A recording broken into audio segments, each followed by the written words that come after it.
Okay, so now let me just give you some elements of this approach in no specific order. Okay, these are just some of the things that's helpful to know about ministry teams. Some of the elements to doing it this way. First of all, each year we have signups.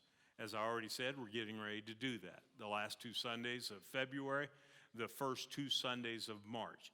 We've played around with doing 3 weeks signups, but then as soon as you have a snow day or an ice day, man, you're already down to 2 weeks, and that, created some problems. We've tried 5 weeks in the past, and we realized everybody blows off the first week when there's that much time. And so the sweet spot has been 4 weeks. The last 2 Sundays in February, which, weather-wise could be questionable, but it allows the first couple of Sundays, before spring breaks and all that stuff happens in March. Now this is a time when people have an opportunity to sign up.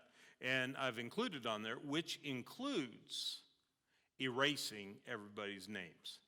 Erasing all of I'm going to call them the players, because that's what I've been calling them for 25 years. The players on the team. We got a team leader, and then we got the people that are signing up on the team. They're the team players.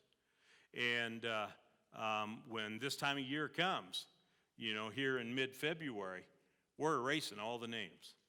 So on the children's ministry, I don't know how many people Matt has on his team, but let's say that Matt has 20 people that are on his team. Well, effectively, mid-February, he will just have himself, because we're going to erase everybody's name on that.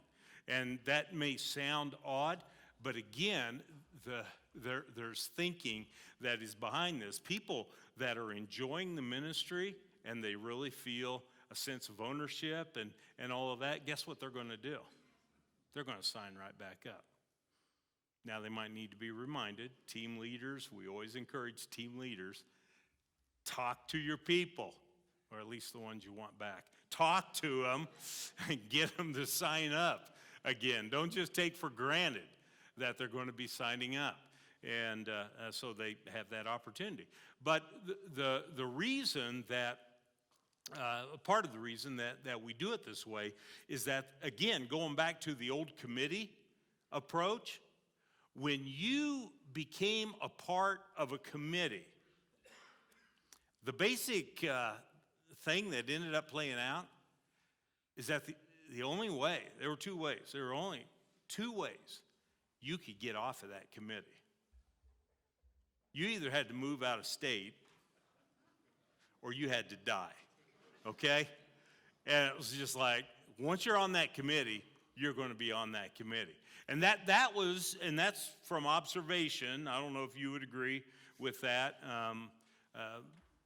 In observation, that's the way it works. Because part of the problem that you run into is that you have someone that's on a committee, and let's say they've been on the committee for 3 years or so, they feel ineffective and they're really struggling, and they really feel like, man, I think I could do so much better on this other team, or this other committee. And so they tell their chairman of the committee, they say, I'm stepping off this committee. And then all of a sudden you are running the risk of hurt feelings. And that's a very real thing that does come into play. I've seen that happen. And people do get bothered by that. Why are you leaving my committee and going to another committee? And whatever your explanation is, sometimes just doesn't satisfy. And so we thought, okay, because of that, every year we want to give a natural opportunity for people to re-sign up, or if they feel they've been ineffective or they feel it wasn't a good fit for them to be on that. Maybe they're a brand new believer and they signed up because they thought, hey, I probably can do this. And then they realized, man, I cannot change diapers anymore. I can't be on the nursery team anymore. I need older kids to be a part of. I want to be a part of the children's. So they have that natural opportunity then that's built in where they can be switching over without, all of that stuff, having to approach their team leader and all of this kind of stuff. So anyway, that's part of the reason that is done in that way. Secondly, most decision making happens with the people carrying out the responsibilities. And I've kind of talked about that already, with the authority thing on the four-legged chair. But it's important enough that I really want to emphasize that because it really does help people to have a sense of ownership when they're not just doing it, but they're getting to decide and do it. That really helps people with owning whatever involvement of service and ministry that they're a part of. The third bullet there, without the team's delegation of roles, within the team's delegation of roles can make a difference. As a matter of fact, they can make a major difference. Now, why is that? It's because within most ministry teams, and about time I would say all ministry teams, we would come up with an exception. Within most ministry teams, there are a variety of things that need to happen. And some people are just equipped to do certain things better than other people. And this is why our team leaders, we really encourage them, you need to get to know the people on your team. You get to know their personalities, get to know the way they're wired, what they do for a living, what their talents are, stuff like that. And then you can plug them in an aspect of your ministry where they can really shine and they can really make a difference, which will benefit you as a team leader, benefit the team as a whole, and it will benefit them because they will feel more fulfilled in that way. So delegation, it's important, that principle. All right, the next bullet, team leaders must be members. The team players don't have to be. This was a decision we made very early on. We need the team leaders to be members primarily because we need to have the confidence of knowing that they are buying into the philosophy and the direction, the values of the church.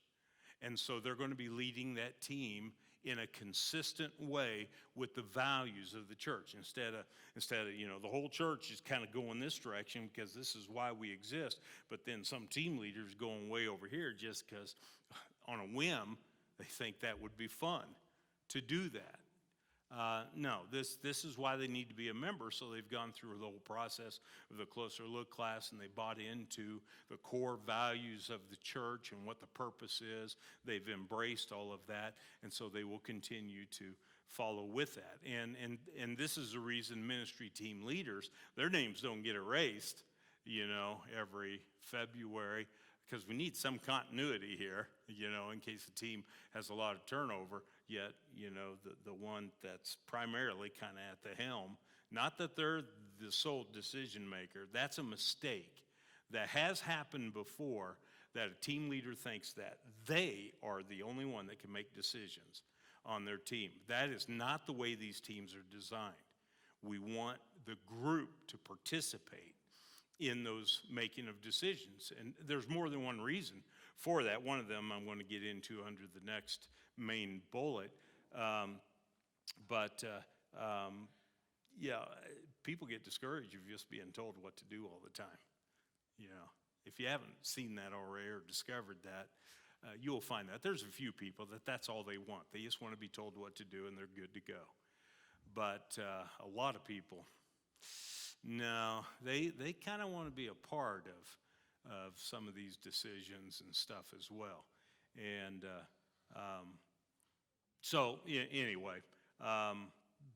but because of turnover and stuff that could happen in a ministry team, we do need to have a team leader that carries from year to year. Now, there are ways that a team leader, can communicate to their pastor overseer saying, I've been doing this for X number of years, and for this reason or that reason, I think I really need to take a break and take a step back.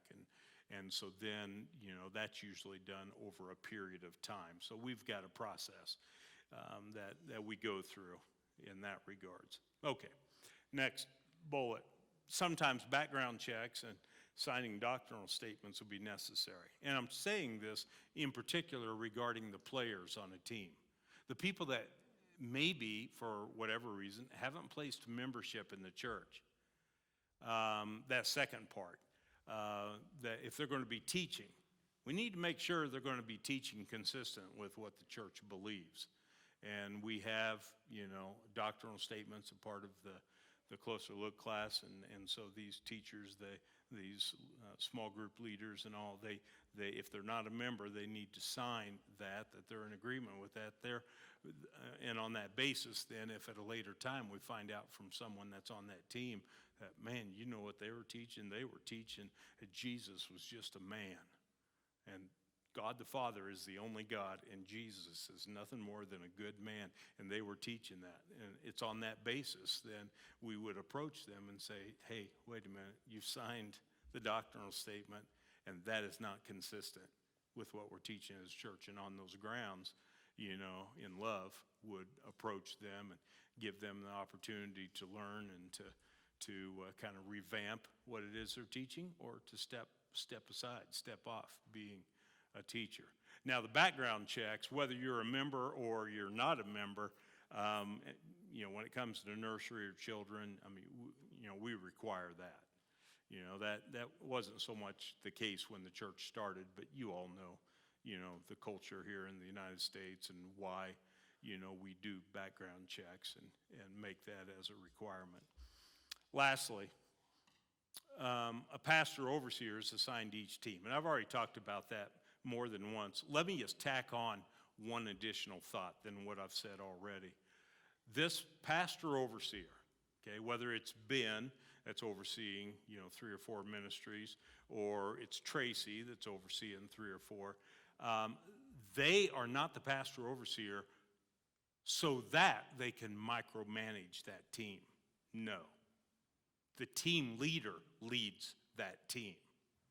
Okay? The pastor overseer is there as a sounding board. If the leader runs and the team runs into a snag and they need a little help, need a little additional coaching or counsel, advice, or communication going to the eldership and back, and that's the role of the pastor overseer, not to micromanage. Okay, and that's an important concept.